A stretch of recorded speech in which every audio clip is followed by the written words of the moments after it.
నమస్తే, welcome to special drive. నా పేరు వెన్నెల. ఇక డీటెయిల్స్ చూస్తే తెలంగాణ జాగృతి అధ్యక్షురాలు కల్వకుంట్ల కవిత కీలక నిర్ణయం తీసుకున్నారు. తెలంగాణ ఉద్యమకారులతో కలిసి భూ పోరాటానికి సిద్ధమయ్యారు. కరీంనగర్ జిల్లా మానుకొండూరులో ప్రభుత్వ భూమిలో గుడిసెలు వేయనున్నారు. గతంలో తెలంగాణ ఉద్యమకారులకు 250 గజాల చొప్పున ఇంటి స్థలం ఇస్తామని కాంగ్రెస్ పార్టీ హామీ ఇచ్చింది. ఇక ఇంటి స్థలాల హామీని డిసెంబర్ 9వ తేదీలోగా నెరవేర్చుకుంటే భూ పోరాటాలను చేస్తామని ఇదివరకే కవిత స్పష్టం చేశారు. ఇక ప్రభుత్వం నుంచి స్పందన లేకపోవడంతో కరీంనగర్ నుంచి భూ పోరాటానికి శ్రీకారం చుట్టింది. కమ్యూనిస్టు పార్టీల తరహాలో భూ పోరాటం ఆరంభించింది. ఉద్యమకారులకు ఇంటి స్థలాలు ఇచ్చే వరకు ఉద్యమం కొనసాగుతుందని, అడ్డంకులు ఉద్యమం ఆగదని కవిత కీలక ప్రకటన చేశారు.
తెలంగాణ జాగృతి అధ్యక్షురాలు కల్వకుంట్ల కవిత కీలక నిర్ణయం తీసుకున్నారు. తెలంగాణ ఉద్యమకారులతో కలిసి భూ పోరాటానికి సిద్ధమయ్యారు. కరీంనగర్ జిల్లా మానుకొండూరులో ప్రభుత్వ భూమిలో గుడిసెలు వేయనున్నారు. ఇక దీనిపై మరింత సమాచారాన్ని మా ప్రతినిధి భవిత లైవ్ ద్వారా అందిస్తారు. భవిత, చెప్పండి, ప్రధానంగా ఈ ఉద్యమానికి సంబంధించి ఏమైనా షెడ్యూల్ ప్రకటించారా? ఒకవేళ షెడ్యూల్ ప్రకటిస్తే అసలుకి దీంట్లో ఎవరెవరు ఉండబోతున్నారు, ఇందులో జాగృతి సభ్యులు ఎవరెవరు పాల్గొనబోతున్నారో అప్డేట్స్ ఏంటి?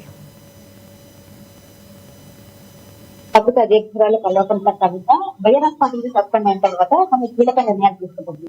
ఇందులో భాగంగానే జనంబాట కార్యక్రమం పెడితే కూడా తెలంగాణ ప్రజలందరినీ కూడా ప్రయత్నం చేస్తుంది. అయితే ఇప్పటికే అక్టోబర్ 25న ప్రారంభమైనటువంటి జనంబాట కార్యక్రమం ప్రస్తుతం కొనసాగుతూ వస్తుంది. ఇది దాదాపుగా ఫిబ్రవరి 4th వరకు కూడా కొనసాగనుంది. అయితే ఈ జనంబాట కార్యక్రమంలో భాగంగానే ఈ రోజు కరీంనగర్ జిల్లాలో పర్యటిస్తుంది. అందులో కరీంనగర్ జిల్లాలోని మానకొండూరు నియోజకవర్గానికి సంబంధించి ఈ రోజు కవిత పర్యటన చేసింది. ఏదైతే తెలంగాణ ఉద్యమం ప్రారంభమైందో అది కరీంనగర్ జిల్లా నుంచే ప్రారంభమైంది కాబట్టి తెలంగాణ ఉద్యమంలో కీలక పాత్ర వహించినటువంటి తెలంగాణ ఉద్యమకారుల గురించి ప్రభుత్వం హామీలు ఇచ్చింది. కానీ ఏ ఒక్క హామీని కూడా అమలు చేయకుండా కావాలని చెప్పేసి ఉద్యమకారులను మోసం చేసే ప్రయత్నం చేసిందని చెప్పేసి కూడా కవిత ఆరోపణలు చేస్తుంది. ఇందులో భాగంగానే ఖచ్చితంగా ఏదైతే ఉద్యమం భూమికి సంబంధించి ఇంటి జాగాకు సంబంధించి 250 గజాల జాగా తెలంగాణ ఉద్యమకారులకు ఇస్తామని చెప్పేసి కాంగ్రెస్ ప్రభుత్వం హామీ, దాంతో పాటు పెన్షన్లు కావచ్చు, ఇతరత్ర అంశాలకు సంబంధించి ఎన్నో హామీలు ఇచ్చింది. కానీ ఏ ఒక్క హామీ అమలు చేయలేదు. ఖచ్చితంగా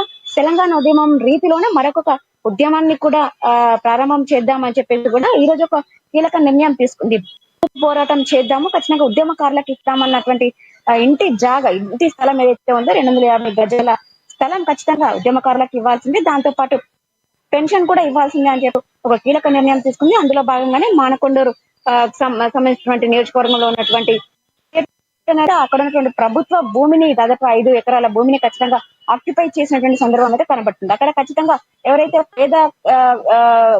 పేదలు కావచ్చు, ఆ నియోజకవర్గానికి సంబంధించినటువంటి ఉద్యమకారులకు సంబంధించిన వాళ్ళు కావచ్చు, ఇంటి జాగా లేనటువంటి నిరుపేదలు ఎవరైతే ఉన్నారో వాళ్ళందరికీ ఖచ్చితంగా ప్రభుత్వం భూమిలో ప్రతి ఒక్కరికి 250 గజాల స్థలం ఇవ్వాల్సిందే. దానికి అనుగుణంగా మేము దీన్ని కబ్జా చేస్తాము. అక్కడ సంబంధిత వాళ్ళందరికీ కూడా గుడిసెలు వేసి ఖచ్చితంగా ఇస్తాం. ఇప్పటికైనా ప్రభుత్వం స్పందించి వాళ్ళందరికీ ఇళ్ల జాగాలను కేటాయించాలని చెప్పేసి కూడా ప్రధానంగా కవిత డిమాండ్ చేసినటువంటి నేపథ్యం అయితే కనబడుతుంది. అయితే కేవలం కరీంనగర్ జిల్లాకు సంబంధించే కాదు, తెలంగాణ రాష్ట్ర వ్యాప్తంగా ఉన్నటువంటి కవిత ప్రధానంగా చూసుకున్నట్టయితే ఇటు కవిత ఏదైతే ఉద్యమకారుల నుంచి కవితకు మద్దతు లభిస్తుందా, ఉద్యమకారులు కూడా కవిత చేసే ఉద్యమంలో పాల్గొనే అవకాశం కనిపిస్తుందా? అప్డేట్స్ ఏంటి దాని గురించి? ఖచ్చితంగా, ఎందుకంటే గత కొన్ని రోజులుగా కవిత పదే కొన్ని చేస్తూ వస్తుంది. ఫస్ట్ నీళ్లు నిధులు నియామకాల కోసం, కానీ నీళ్లు పోయినాయి, నియామకాలు లేవు, నిధులు కూడా లేకుండా పోతున్నాయి అని చెప్పేసి కూడా కవిత ప్రతి జనంబాట కార్యక్రమంలో ప్రతి జిల్లాలో గత బీఆర్ఎస్ ప్రభుత్వంలో ఏం జరిగిందో అన్యాయాలన్నిటిని కూడా బయట పెట్టే ప్రయత్నం చేస్తూ వస్తుంది. అయితే గతంలో తెలంగాణ సాధించుకున్నాం, కానీ సామాజిక తెలంగాణ సాధించుకోలేదు. ప్రతి ఒక్కరికి అన్ని హక్కులు రావాల్సిందే, ఖచ్చితంగా దానికోసమే న్యాయ పోరాటం చేస్తా అన్నంత కూడా ప్రస్తుతం కవిత ప్రజల్లోకి వెళ్తుంది.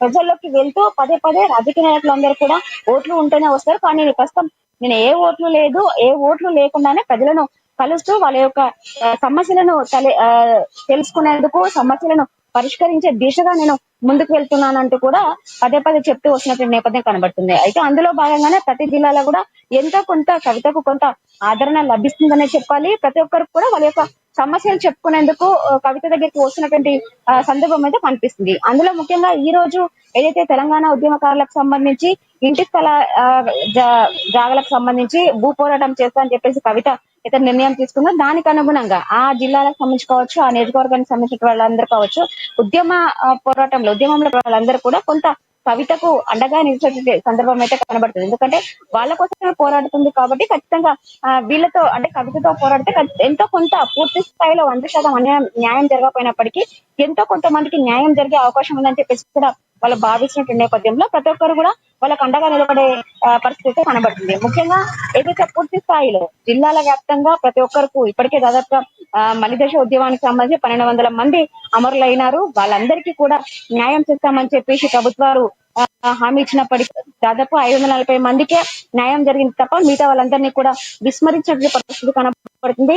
కాకుండా తెలంగాణ ఉన్నటువంటి ఉద్యమకారులు చాలా మంది కూడా ఈ 12 ఏళ్లుగా అనారోగ్యానికి గురి కావడం, కనీసం ఆసుపత్రి ఖర్చులు కూడా భరించలేని పరిస్థితుల్లో ప్రభుత్వాలు ఉంటున్నాయి. ఖచ్చితంగా ఇప్పుడు మరణించినటువంటి వాళ్ళందరికీ కావచ్చు, ప్రస్తుతం ఉన్నటువంటి వాళ్ళందరికీ కావచ్చు, ఇవ్వడంలో కానీ జాగలు అంటే ఇంటి స్థలాలలో కావచ్చు, ఉద్యమం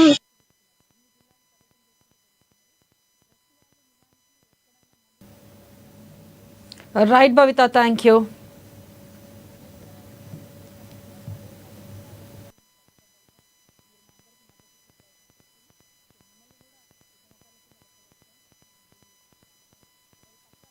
మీకే కాదు బ్రదర్, ప్రతి జిల్లాలో ప్రతి మండలంలో ప్రెస్ మిత్రులకైనా పేదవారికైనా ఇస్తామని చెప్పి చాలా దగ్గరలో వెనక్కి తీసేసుకున్నారు భూములు. కొన్ని దగ్గరలో అయితే అలొకేట్ చేసిన భూములు ఆల్మోస్ట్ ఎంఆర్ఓ పట్టాలు ఇచ్చిన భూములను కూడా వెనక్కి తీసుకున్నారు. ఎన్ని జిల్లాలు పర్యటన చేస్తుంటే తెలుస్తున్నది. ప్రెస్ వాళ్ళు నిజానికి ఎక్కడైనా మంది తక్కువన్నా కూడా మమ్మల్ని ఎక్కువ చూపించి తెలంగాణ ఉద్యమం సక్సెస్ అయ్యేటట్టు చేశారు. రిలే నిరాహార దీక్షలు చేసినప్పుడు కూడా పదే మీ యాజమాన్యాలు మీకు అడ్డుపడ్డా కూడా మీరు మా అందరికి మద్దతు ఇచ్చే ప్రయత్నం చేసిండ్రు.